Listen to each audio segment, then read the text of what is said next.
Во културно-информативниот центар беше отворена изложба на слики под наслов "Луди" на ликовните уметници Гордана Винчиќ и Игор Љубовчевски.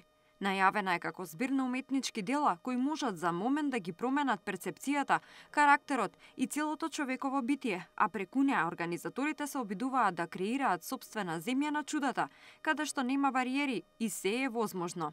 Изложбата се вика "Луди". Зборот "луди" потекнува од Римското царство. Зборот значи игри.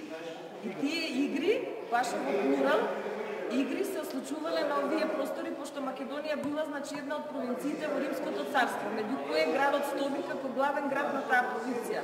А имаме и други како Скупје и Хераклеа. Значи, во тоа Римско царство имало 135 дена загарантирани за сите жители да можат да земат од секојдневниот живот или од работа да учествуваат во тие игри. Со оваа изложба ние сакаме да кажеме дека земете ризик, бидите малце луди, пошто тоа манифестира нешто. Играта манифестира благосостојба, манифестира инспирација и така натаму. Ризик, забава, адреналин, можност за бегство од секојдневието, излез од центрифугата на матриксот или со еден збор игра. Нашата соработка произлезе од право заедничко дружење, со заеднички пријатели и сите бевме колеги. Нашите дружби се состојат од тоа што околу нас има карти, има материјали за работа, за цртање и секој кога на моменти ќе се почувствува дека сака малце нешто да направи, црта. Конкретно се случи со мене, јас цртав ликови, она ме посматраше што работам како работам, во еден момент ми викаше: "Ајде, осте, не пипај више." Што да не пипам? Остај го ликот, дај ми го мене.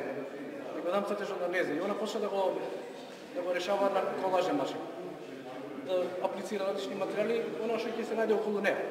Буквално што ќе се најде околу неа да аплицира и се тоа испаѓаше нешто многу интересно на крај. Секој од нас барем еднаш во животот го почувствувал она магичното чувство на неизвестност, трепет, возбуда и примамлив страв кога пробал да игра. Постефектите од играта често биле проследени со грижа на совест и со зголемена желба за уште една игра.